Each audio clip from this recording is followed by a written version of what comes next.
Good afternoon and thanks for joining us right here on Midday Kentucky. And can I just say, every time I look at our set and the backdrop behind us, because I can see it slightly off camera, it just looks so Christmassy. Thank you, Macy's, who came in, and we're going to have Macy's later on in the show. Yeah. But I just love it. I just think it looks so Christmassy and gorgeous. And it reminds me, I was just saying, how are you girls, by the way? Doing well, doing good.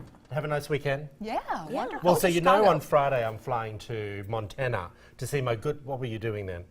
What? Oh, I thought you were grabbing something.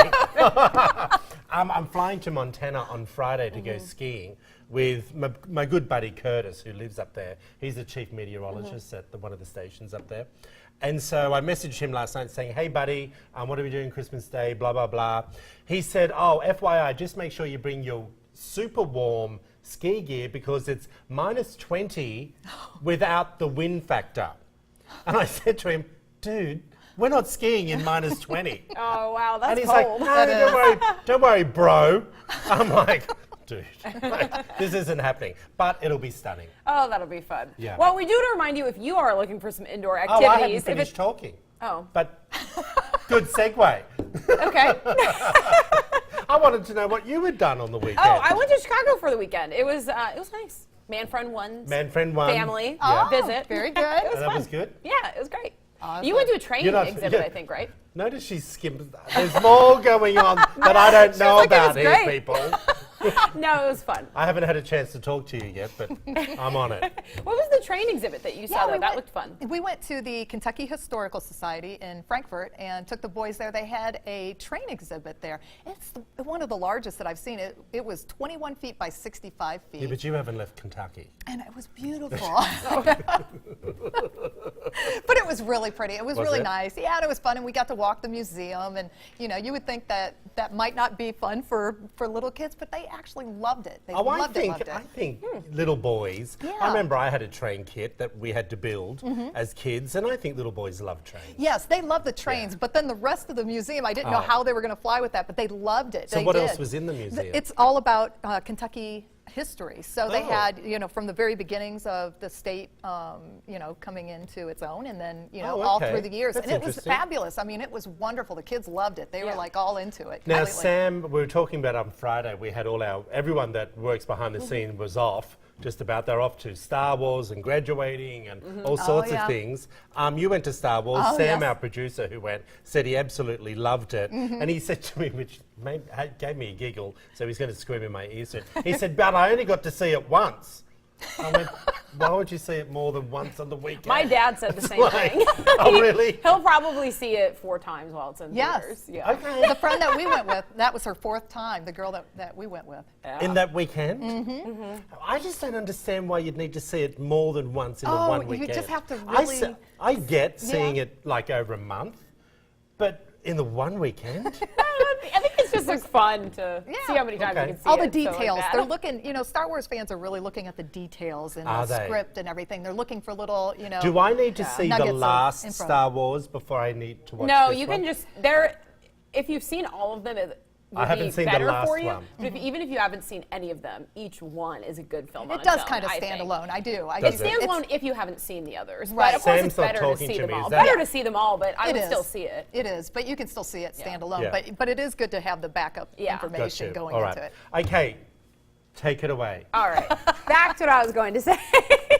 We are really excited about this, and we want you to come out and join us at Shakespeare & Company in Hamburg tomorrow. And there are still spots open if you'd like to be part of the Midday Kentucky live audience. Again, that's at Shakespeare & Company in Hamburg. All you have to do, it's free, RSVP with your name, phone number, and the number of people in your party. Email that to middaykentucky@WTVQ.com or send us a message on the Midday Kentucky Facebook page. We'll get you hooked up with the email address if you can't write that down now. We'd love to see you tomorrow. Yeah, it'll be a lot of fun. It's our first time going to Shakespeare & Co. We'll be there every month, everyone, so it is going to be cool. It will be. Okay, so I wanted to, since we're getting closer to 2018, and I wanted to have a look at some of the predictions of the most popular baby names. Now, first of all, the presidential names. Okay. I was a little bit, I didn't know these would be a thing. Lincoln and Reagan.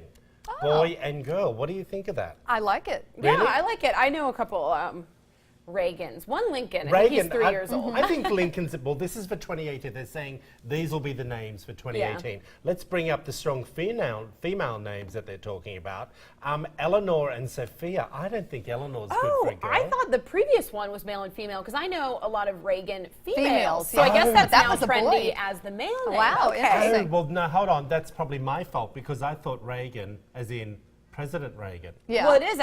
It is. But it could be a girl name. Yeah, it could be a girl name or a boy name. Okay, now. so I wonder if that is it spelled differently as a girl or a boy? I don't know. Okay, Eleanor and Sophia are fashion-forward boys. Don't you love fashion-forward? This is the tips, everyone. Okay. Wyatt and Milo.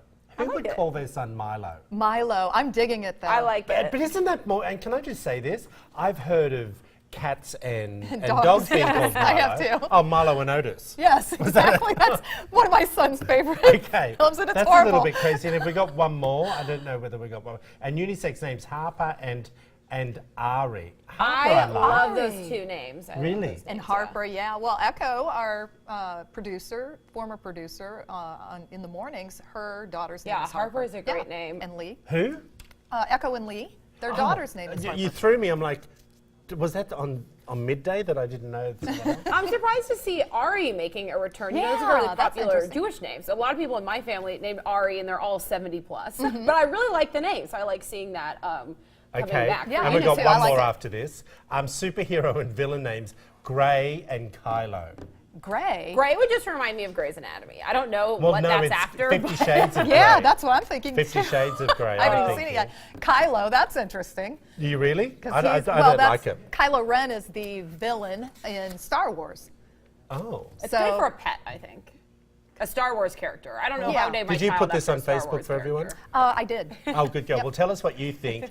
Head over to our Facebook page at Midday Kentucky and tell us what you think of those names. I don't really have much of an opinion on them because I'm never going to have kids. Do you know what I mean? Never say never. You never know what, No, what might dear. happen in I life. don't think it's really possible. Might happen. I don't think so. Still on the wrong side of the fence, I think, dear.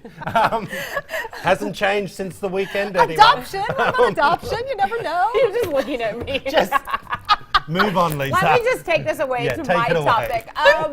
We've been doing so many stories about gift giving and all within the family or relationships, what people expect to give and receive. And this was a survey I saw online talking about workplace gifts. And See, that irritates me. But anyway, go on. well, so there's two levels to this. First, they say up about 30% more employers plan to give bonuses or gifts this year. So I was Oh. wondering, do you expect a gift from your employer? And Yes.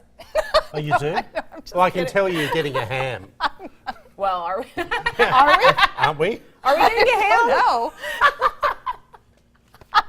I think we get I hope. Kind of curious. I didn't know. But I don't know. What do you think? Do you think that people should expect a bonus or a gift from their employer around Christmas time? You said yes. Look, let me tell you, like, we all have known that I've used to have businesses in Australia. I never used to buy gifts.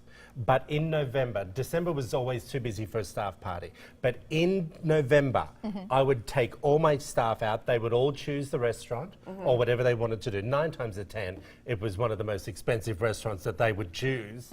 And then they could have whatever they wanted. And then I'd give all of them $200 and they would go out and party.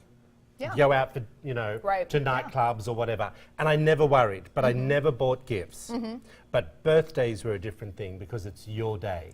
Yeah. You know? I do I like don't making a think- deal of the holidays, but it doesn't have to be a holiday gift. I like hearing end of the year a work party, and then if there's no party, I kind of like them just showing a gesture at the end of the year. Like, hey, Yeah. good work this year, where places I've worked before, everyone got a $200 gift card to Target. You could do whatever you want with it. Yeah. And it was just like the end of the year sort of gift. FYI, we're not having a midday party. Yeah, I'm aware. Just send me my gift card. I take electronic gift cards as well, just so you know. And you want a Kindle. Yes, but I can get my own. But I think that I think that's nice. But I know other people in business industries, their bonuses are thousands of dollars. But I do like a little gesture of a holiday lunch or dinner, like you said, or a gift. What happened with you in sales? Did you expect that from with pharma, we we didn't have an end of the year bonus or anything of that nature. So we got bonuses throughout every quarter. So I mean, we did at the end of the year, but it wasn't because of Christmas the holiday. bonus, It was just part of our performance work. bonus. Now, Troy, this is what you're alluding to. Gifts between coworkers. Do you expect that, or I personally don't like it? I actually don't feel like it obligated. No, and let's just look. I want to be clear on this. Everyone that you work with is on a different financial level. Exactly. Right. Okay, and I feel it puts a lot of pressure on people to feel that they have to buy a gift. So let me give an example, which I thought this was absolutely beautiful. And John, our sound guy, okay, who, no one sees him on camera. We don't want anyone to see him. I'm joking, John. But he gave us all a lovely little bag of lollies. Yes, that was very chocolate. sweet. That was very Now, sweet. I thought that was gorgeous. Yes. Thoughtful. No one expected it. We all arrived at work and there it was. Yeah, that's very nice. That was. And I thought, that means more to me than someone buying me, my favorite candle. Yeah, I like that too, because then I think people's Did we just smash that? We did. We shook I the think table. people's feelings can get hurt too, because if you buy someone a gift, an actual gift, then who else do you have to? And I think you can hurt some feelings, but I like doing baked goods or candy or something just like, hey, thought of you guys, made these cookies last night. Yeah. That's different. I think that's nice, a little gesture. And So do not buy gifts. I don't. No gifts, people. Sorry. No, that's fine. And you know what? No gifts. I said that in jest earlier, where I said yes. We I know you expected. did. I I know really you did. I think that. But I think you are getting a ham. But well, that's great. Yeah. I'll take it. We'd That's like awesome. to feed the family. Yeah, exactly. Keep us fed. Hams are fabulous. I know. Food is always good. But I think at that point, I just feel like when there's bonuses involved or anything like that, people can get really used to that. And if the company doesn't perform well, it can be a disaster. I got you. All right, I've got to get to this because you put this on Facebook about 2 weeks ago, I think it was. And I remember reading this last night thinking, I swear I've been posted in this somewhere. Yep. But I couldn't remember where. We all know that dreaded feelings of having to get out of bed in the morning, and with mornings getting colder, it's just getting harder and harder. Here is some. No, this isn't my story. This is my story. Is everyone confusing me again today? Where's my longer life story, everyone? Well, I know what it is. This study basically said, and I posted this on Facebook, that stubborn people live longer. And I thought, and I had so many people commenting saying Troy is going to live forever. Well, let me just explain that, everyone. Science may have discovered the secret to a longer life, and it all boils down to attitude. A new study shows that people who live past 100 tend to be very stubborn, resilient, and positive. Everyone. The study also shows that people have a strong work ethic and close bonds to their. I don't have a close bond to my family, religion, and country. Well, I believe in God. I believe in God. But you fled your country. No, they threw him out. I don't know. I just think a part of that, what I find interesting, it was done on 29 seniors from Italy. Okay? Interesting, Italian background. The researchers interviewed the individuals and their families to learn more about their lives. In addition to their headstrong ways, the experts found that these seniors to be highly adaptable to change, which also helps them balance seemingly conflicting traits like stubbornness and positivity. Do you think I'm stubborn? Yes, but stubborn is not necessarily a negative thing. So I don't mean that in a bad way, but I do think you're very, very stubborn. I'm interested to know your grandparents, or how old did they live? Oh gosh, into their 90s. Into their 90s, right? Not my non. He died. Gosh, I never met him. Okay. So, yeah, like young, But with a brain hemorrhage. and others but into their my 90s? nonna, gosh, in her 90s. Yeah, and both as you know, my mother likes a little nipple, and so did my grandparents on that side. So they both died of cirrhosis of the liver. Do you know what I mean? So I never met them either. Well, it's just the truth. I'm never going to lie. But you don't drink like that, right? Oh gosh, no! I'm a little anti with all that type of thing. Exactly. In the entire time I've known Troy, I've seen him have one margarita. And I was a little tipsy. Was I not? Yeah, it was really funny. I'm under the table. Do not give me a drink. I'm under the table, everyone. Hey, Sit and Reconstruction and Investigation is up next. Plus, later on, Wixology Candles Company shows us some popular scents for the holiday season. This is Midday Kentucky, everyone. Keep it right here.